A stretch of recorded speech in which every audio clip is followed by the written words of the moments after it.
بسم اللہ الرحمن الرحیم وصلی اللہ علی النبی الکریم رب اشرح لی صدری ویسر لی امری واحلل عقدۃ من لسانی یفقہوا قولی۔ دیکھیے، قرآن مجید کی ایک آیت ہے حضرت آدم علیہ السلام کے قصے کے ضمن میں، جہاں پر اللہ تعالیٰ نے آدم اور حوا علیہم السلام دونوں کو یہ تاکید کی کہ وہ جنت میں رہیں، اس کی نعمتوں سے محظوظ ہوں، لطف اٹھائیں، مگر ایک پابندی لگا دی گئی کہ وَلَا تَقْرَبَا هَٰذِهِ الشَّجَرَةَ، کہ ایک درخت کو ان کو بتا دیا گیا کہ اس درخت کے قریب بھی نہ جائیں۔ دیکھیے، اس آیت کی تفسیر اگر ہم دیکھتے ہیں تو مفسرین یہ طے کرنے کی کوشش کرتے ہیں کہ وہ کون سا درخت تھا جس سے منع کیا گیا، مگر ایک حدیث سے ہم اس آیت کو بہت اچھے انداز سے سمجھ سکتے ہیں۔ دیکھیے، ایک صحیح حدیث ہے، اس میں نبی صلی اللہ علیہ وسلم فرماتے ہیں کہ جب اللہ تعالیٰ نے حضرت آدم کو بنایا اور ایک لمبی مدت تک انہیں ایسے ہی رکھ چھوڑا، تو ابلیس آیا اور اس نے حضرت آدم کا جائزہ لیا، دیکھا تو اسے حضرت آدم کی ایک بڑی کمزوری نظر آئی۔ اس نے ایک عجیب و غریب بات کہی کہ یہ تو جو ہے نا اجوف ہے، یعنی ہالو ہے، کھوکھلا ہے، خالی ہے۔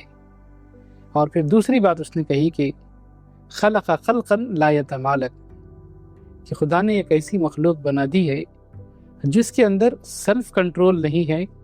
تمالک کی صفت نہیں ہے۔ دیکھیے، ابلیس نے جو جائزہ لیا کہ انسان ہالو ہے، ہم جانتے ہیں کہ کوئی بھی چیز اگر وہ بے وزن ہو تو وہ ہوا کے زور پر چلتی ہے، یعنی ہوا اس کو جدھر لے جاتی ہے وہ اس طرف اڑنے لگتی ہے وہ چیز، لیکن اس کی جگہ اگر کوئی وزن چیز ہو تو وہ کتنی بھی ہوا چلے اپنی جگہ سے ٹس سے مس نہیں ہوتی ہے۔ تو ابلیس نے اتنا بڑا جو تبصرہ دیا حضرت آدم کے بارے میں، وہ کیا کمزوری تھی؟ دیکھیے، اس نے دیکھا کہ اللہ تعالیٰ نے انسان کو آنکھ دیا ہے، زبان دیا ہے، اور اس کو کان دیے ہیں، اور ایسی بہت سی نعمتیں دی ہیں۔ وہی نعمتیں اس کے ڈسٹریکشن کا سب سے بڑا سبب بن سکتی ہیں۔ اسی کو دیکھ کر اس نے کہا کہ اس کے اندر تو بے پناہ ڈیزائر ہے، اس کے اندر تو خواہشات ہیں، اور یہ خواہشات اس کو جس طرف لے جائیں گی وہ اسی طرف دوڑے گا، بھاگے گا۔ یہی اس کی ویکنس ہے، یہی اس کی کمزوری ہے۔ اس کی بنیاد پر اس کے اندر وہ سیلف کنٹرول نہیں ہے۔ اب جب ابلیس نے انسان کی اس کمزوری کو جان لیا تو اب اللہ تعالیٰ کی رحمت دیکھیے۔ اللہ تعالیٰ کی رحمت یہ ہے کہ ابلیس نے جس کمزوری کو نوٹ کیا، اللہ نے چاہا کہ اسی کمزوری کی تلافی کا انتظام کیا جائے، اور اللہ تعالیٰ نے انسان کی اس کمزوری کی تلافی کے لیے جنت میں علامتی طور پر ایک درخت رکھا، اور اس کے تعلق سے کہا کہ اس کے قریب مت جاؤ۔ یہ انسان کے اندر سیلف کنٹرول کی صلاحیت کو بلڈ کرنے کے لیے تھا، یہ اس کے اندر تمالک کی صفت پیدا کرنے کے لیے تھا۔ وہ کوئی پراسرار درخت نہیں تھا، وہ ایک عام سا درخت تھا۔ بس اللہ نے ایک درخت کو متعین کیا اور کہا کہ اس کے قریب نہ جاؤ، تاکہ اس کے ذریعے سے انسان کے اندر سیلف کنٹرول پیدا ہو۔ دیکھیے، اس کے بعد اللہ تعالیٰ نے دیکھا کہ حضرت آدم اسی کمزوری کا شکار ہوئے۔ قرآن کہتا ہے کہ فلم نجد لہو عزما، ان کے اندر وہ ڈٹرمنیشن نہیں تھا، وہ سیلف کنٹرول وہ کھو دیے، تو جنت سے نکالے گئے۔ اب اللہ نے مزید اپنی بلیسنگ کا انتظام کیا، اپنی رحمت کا، وہ یہ کہ انسان پر اللہ نے روزے فرض کیے، اور بہت سی چیزوں کو اللہ تعالیٰ نے اس کے اوپر پابندی لگا دی۔ جیسے انسان چھوٹی چھوٹی باتوں پر لڑ پڑتا ہے تو اس کے لیے بتا دیا گیا کہ اتنے مہینے ہیں جو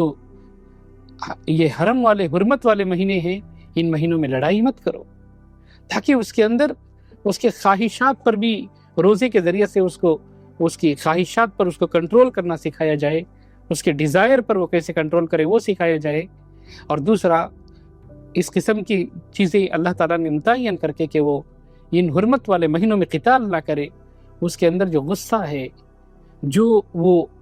بھڑکتا ہے، غصہ کر بیٹھتا ہے، اس پر اس کو کیسے کنٹرول سکھایا جائے تاکہ وہ انتہا کو نہ پہنچے اور قتل و غارت گری کا سبب نہ بنے۔ تو ہم اس کے ذریعے سے سمجھ سکتے ہیں کہ اللہ تعالیٰ نے کتنی بڑی انسان کے اوپر بلیسنگ کی ہے کہ ابلیس نے ایک کمزوری کیا جانی، اللہ تعالیٰ نے اس کے تلافی کے بے حد و حساب انتظامات کر دیے۔ یہ ایک مختصر سی بات تھی جو مجھے آج آپ کے سامنے رکھنی تھی، تو جزاکم اللہ خیرہ۔